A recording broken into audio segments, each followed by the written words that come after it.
Hello and welcome to Veterans of the Valley. I'm Tom Turbyville. Colonel Lannes Hope did not land on Omaha Beach on D-Day, but he did watch it all from offshore that day. The next day, June the 7th, 1944, D+1, his unit brought the first tanks to Normandy, an eyewitness to what Hollywood called the longest day, an eyewitness to the horror of death that the invasion left behind. A West Texas boy and a musician, a member of the Texas Tech Band of the 1940s, Lannes and Peggy Hope are proud parents of 3 children and proud longtime residents of Bryan and proud veteran of World War II. Colonel Hope, it's a pleasure to have you here today. I want to go to June the 6th and June the 7th of 1944, days that are certainly very strong in our history of our war. Talk about where you were, what your job was, and sort of how those days came about. A little bit of a surprise because you were supposed to go onshore, sundown on D-Day, but it didn't work out that way. Sort of take us through those 2 days. Well, there was a very detailed arrangement and schedule for the landing on D-Day, minute by minute. And our minutes were listed officially as D+13, right, which is late afternoon. Well, of course, we knew by dark that we wouldn't go ashore, so we spent the night again sleepless, because we spent the previous night sleepless, and we waited all day the 7th without the scheduled boats getting it to us to take us ashore. And so finally, late in the afternoon, they, I think, commandeered an LCT to come to the LST, to the bigger ship, and take my platoon, 5 tanks, right, off on that ship and take us to shore. The smaller boat landed us. We didn't even have to wade water. It took us so close to the shore. And we landed in Omaha Beach. right. Sundown on June the 7th. On June the 7th. And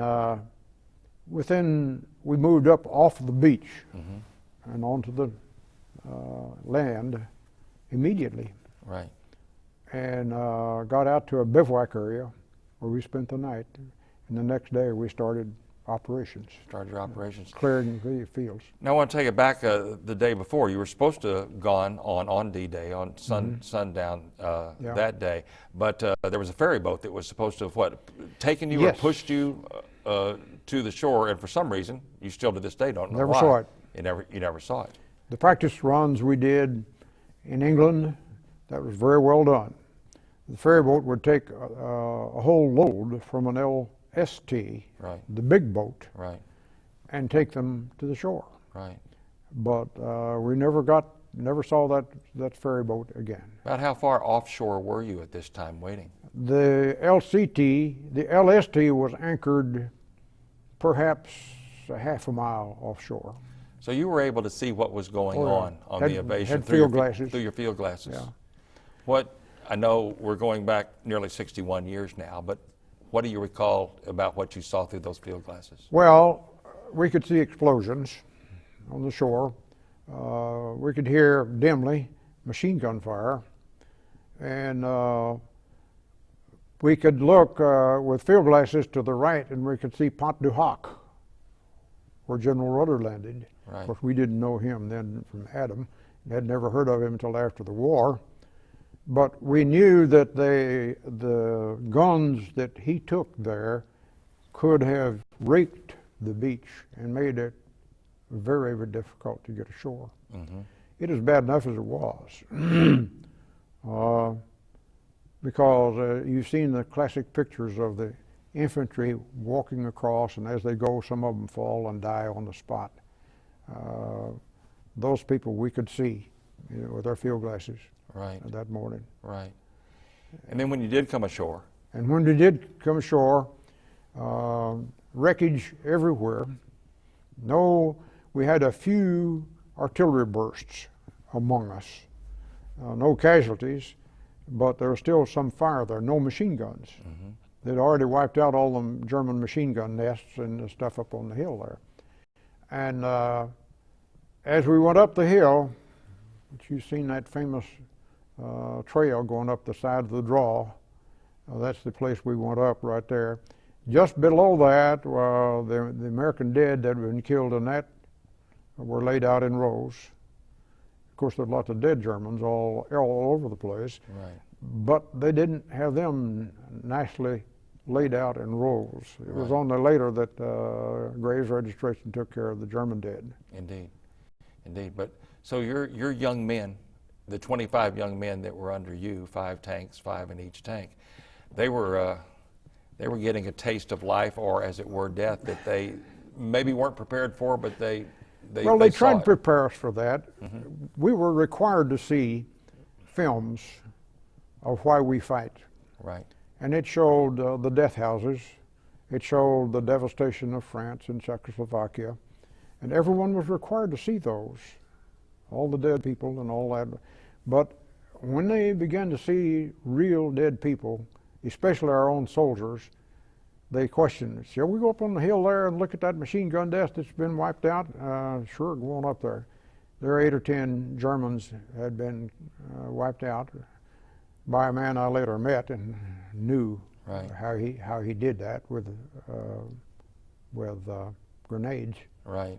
He had to go up that hill somewhere or then throw grenades into that machine gun nest. That machine gun nest, no doubt, was what was spraying the beach with machine gun fire. Yes, That's sir. the one that killed most of the invading infantrymen, whom I got to know later. It's interesting that you talked about Point de Hoc and General Rudder. Yeah. Even though you didn't know General Rudder at the Nope. time, later when you found out the history of General Rudder and that he, Yeah. as you looked on your field glasses over there, if you'd have known, you could have seen that happen. But later you did get to know General Rudder and his wife Margaret and their family, and I guess y'all talked about this. Yes, we did. We talked about it. And I talked to her, and even after he died, I went to see her, and we visited. And 1 or 2 of his men came back to visit her. After he died, they kept up with her. Right. And I met him in the Army Reserve. After I came back, I stayed in the Army Reserve, and he commanded the division that I was in. So I saw him every summer, off and on for a couple of weeks, going to summer camp. Right. All those years. Then got a job, moved from Baylor down to A&M. And there he was. He greeted me at the door, so to speak. He was glad to see me. I'll bet he was, and you him also. Yeah. That's a great part of your story. Let's talk about now past D+1. You're on the beach and you're moving in with I guess the final goal is to move into Germany. Talk about the resistance that you encountered, that your group encountered, and sort of the trip into Europe. On the beach, in the hedgerows, the resistance was infantry. Very few tanks got there, German tanks, although there were some, and of course they were formidable for us and American tanks. Right. Our American tanks were not competitive tank for tank. Our forte was having more of them and moving faster. That was the difference between German tanks and American tanks. And we moved on shore. It was the job of the infantry to clear those hedgerows. And I don't know the combat that they had in North Africa. This was the 1st Infantry Division, Africa, Sicily, Italy. They had plenty of combat ahead of the beach. And I don't know what they had there, but in the hedgerows, they were perfect cover for infantrymen, and it was a job to clear the fields 1 or 2 at a time. And the tanks helped them immeasurably. And so they were glad to see us, and we were glad to see them, because they protected us from the German anti-tank things. Right. The Panzerfaust and the bazookas, which the infantrymen carry, which can wipe out a tank. Indeed. And we had to have the infantry with us to keep their infantry from knocking out our tank. I know it was interesting that you told me that when you were moving along with the ground infantry, they'd walk along right beside your tanks. And Yes. where you had been trained at Fort Knox to be more spearhead type tanks. That's Exactly. not the way it Not really the way we turned out. did it. There, immediately we found out that that was not the way we could fight in the hedgerows. That we had to be moving pillboxes, not armored spearheads, and we had communication between the ground, the infantrymen on the ground, had to be such that we put a telephone on the back of the tank, so that a sergeant or a lieutenant could run up behind the tank and pick up that telephone and say, there's some Germans down by that those trees down there. Wipe them out. So we'd spray the trees with machine guns and wipe them out. And they really, our infantry really liked that. Yeah, the telephone on the back of the tank, that wasn't something that originated, that was No. there originally. That was something y'all came up with, right? We came up with it, and they gave it to us. They made it available immediately. We just put an ordinary telephone on the back end of the tank. Right, right. Sometimes it was a lot of sitting and waiting. As you said, yeah, you war told me is- Montgomery was playing around a little bit, and you sat and wait. I think you went, what, 13 miles in Yeah. in 13 days or something like Yeah, that? or- something like that. We went very, very slowly, and there was some fighting almost all the way there. The infantry tank cooperation kind of fighting, and then we got to this town called Comont, and we sat there. It took us 2 or 3 weeks to get there. Then we sat there for 2 or 3 weeks until they got ready for the so-called breakout at St. Lo. Right, right. And eventually, I believe, to Aachen, is that right? Eventually, then after we dashed across France, up the east side of Paris, up to Belgium, and then turned right and moved into Germany at Aachen. At Aachen, and arrived there on your birthday, Yeah. right? September the 17th. Yeah, right. Indeed. You had a little, you lost a battle with a beer barrel. We got to tell that story. Oh, we had not had any R&R recreation in this from June the 6th to November. Hadn't had any R&R. So that's the first time the 1st Division was pulled out of the line, taken back to the rear areas, and given a chance to get their act together. And of course, we had a party. Sure. And we went to the beer cellars, the German beer cellars, and they are cellars way down under the buildings, and to get beer for these parties. And they carried them out in kegs, just like the kegs we have around the campus here. Okay. And in the darkness in that thing, a guy ahead of me turned around and says, "This thing's pretty heavy. I believe I'll just drop it here." So he turned around and dropped it, and it hit my foot. Crushed it completely. So a couple of days later, after hobbling around, they sent me to the hospital. Said, your foot's all broken up. You can't do anything for a while. And you were out for a couple of months. A couple of months. I missed the winter fighting, the coldest part of it. And I had limited duty, Right.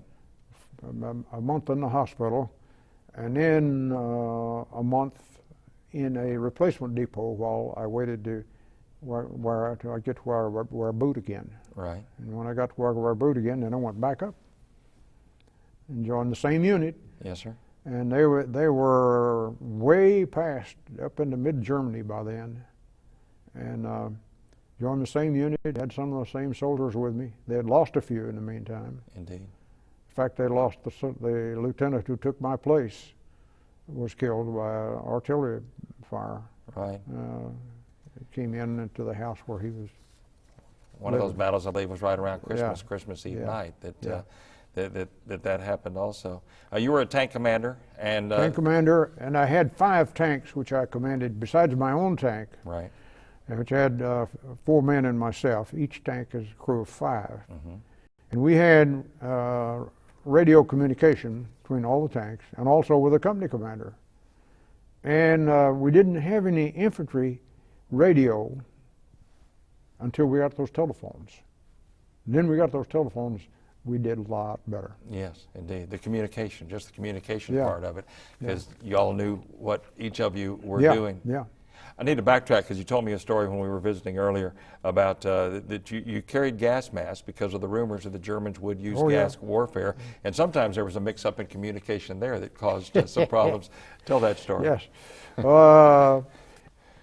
By the time oh, July the 15th or so, we had now disembarked 150,000 soldiers or so in a very small area above the beach there. Right. So there was a soldier every 15 feet, I think, all over the beach. And communication was mostly by voice, hollering at each other. Mm-hmm. And one night, just after dark, a gasoline truck came up with our gasoline for the tanks and started unloading it over there, and somebody hollered down the line, "Hey, here's your gas!" And everybody within hearing thought he said, "Gas, attack." So everybody scrambled for their gas mask. And I tell the joke, maybe it's true, maybe it's not, that my tank and my gas mask was in a muddy field, 100 yards away from me, and I got from where I was to that tank, got my gas mask on, didn't get my feet muddy. Now maybe that's not quite true, but you were moving that fast. Yeah, we were moving that fast because it was a false alarm, of course. Sure. No gas. We didn't see any gas. But all you heard was the word gas. Just the word that gas just meant one came thing out. to you. Yeah. I guess the most remarkable experience I had was to see, besides the beach itself, which I got to see a lot of, on the breakthrough on July the 25th. Yes, That's sir. 6 weeks later at St. Lo. We organized to do a breakthrough and dash for Paris. That day, the Air Force came over and bombed ahead of us. 3,000 Air Force bombers came over. We were sitting on a hill behind the line, and these people came over in groups of flights, 9 planes to a flight. And it took them an hour and a half to pass over our head and bomb the part of the German line that we were going to go through. Wow. The noise from those B-17 motors, they came over at 5,000 feet. And of course, that's very low. Right. Anti-aircraft can knock them out of the sky real quick. The noise absolutely vibrated the ground in our tank, and this for an hour and a half there.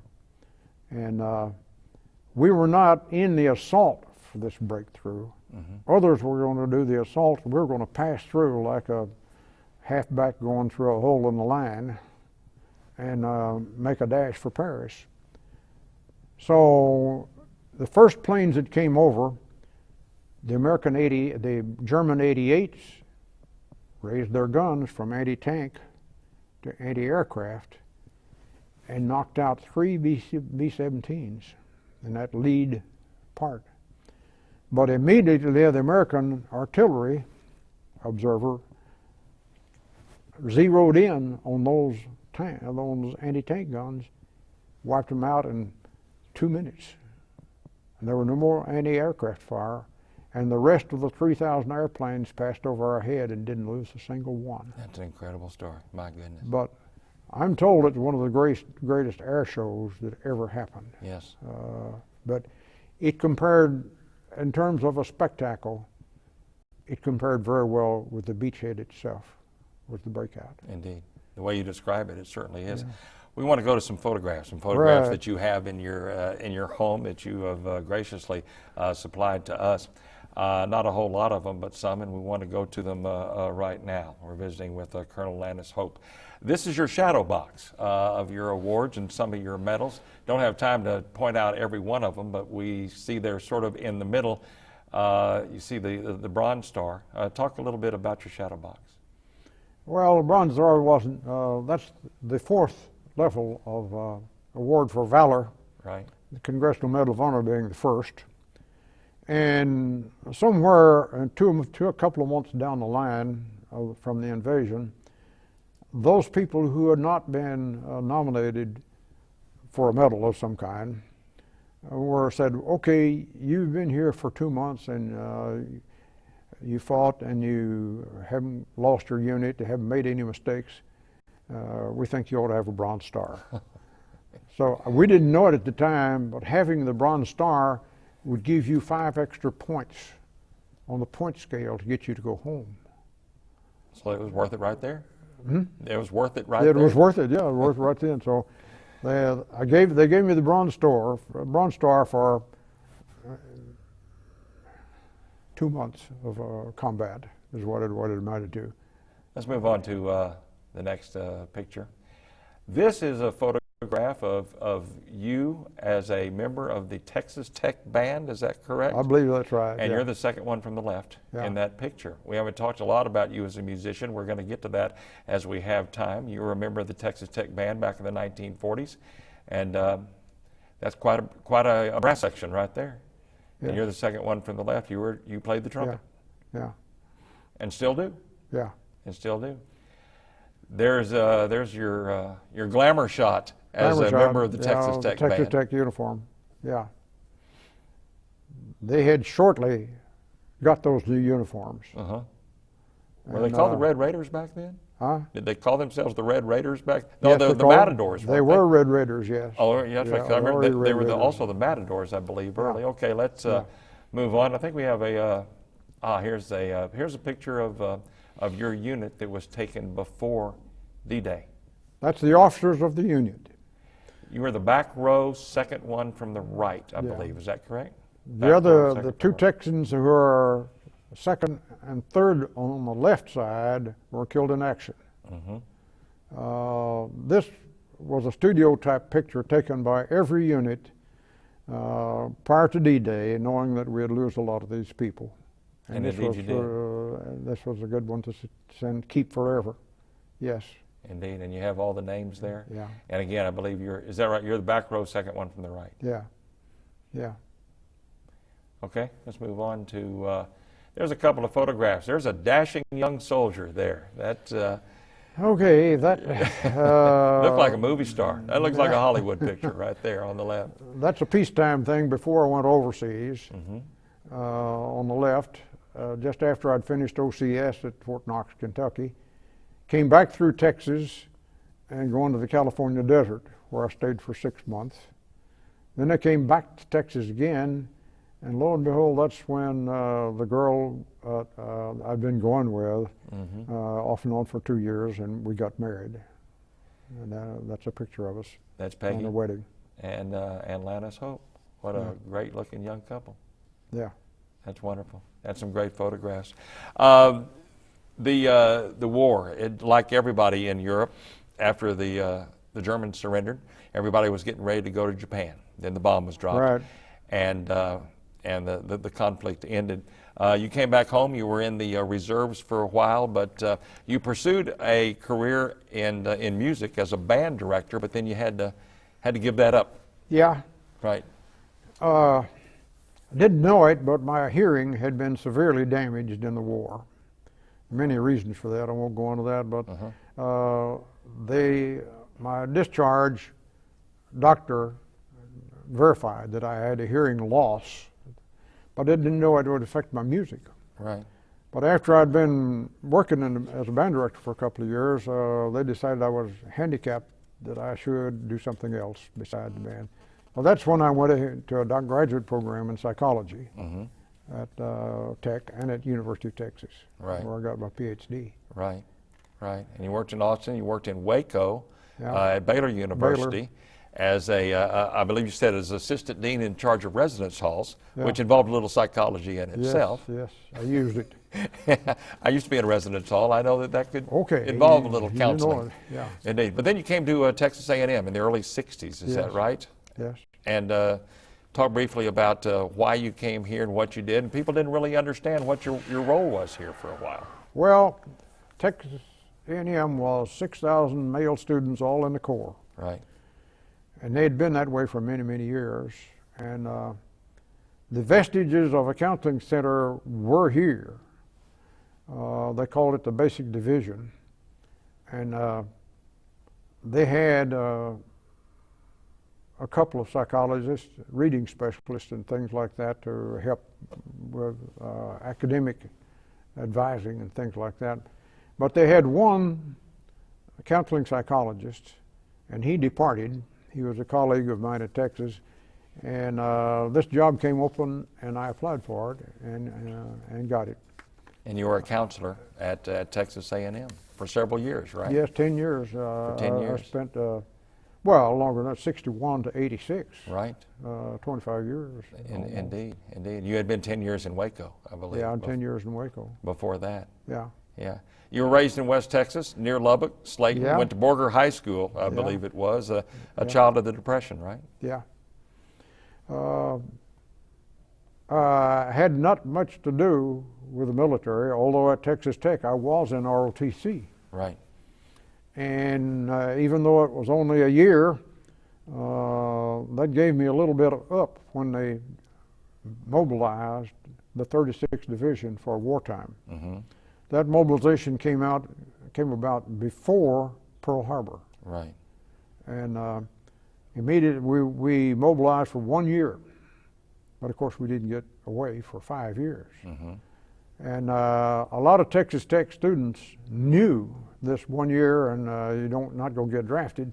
So a bunch of us joined, particularly in the band. Mm-hmm. We joined this military band so we could play Right. for our military career. Right. And not knowing that we would all be pretty active. Most of us eventually went to the Air Force or went to OCS and took commissions and fought the war. Indeed you did, and we're glad that you did. Thank you. And we're out of time, but thank you very much for your service, Colonel Hope. Right. Colonel Lannes Hope is Brazos County's only witness to D-Day. His service to our country then and to his community now are indeed our reward. We thank Lannes Hope for his service and to our underwriter, First National Bank. I'm Tom Turbeville. Join us next time on Veterans of the Valley. Right.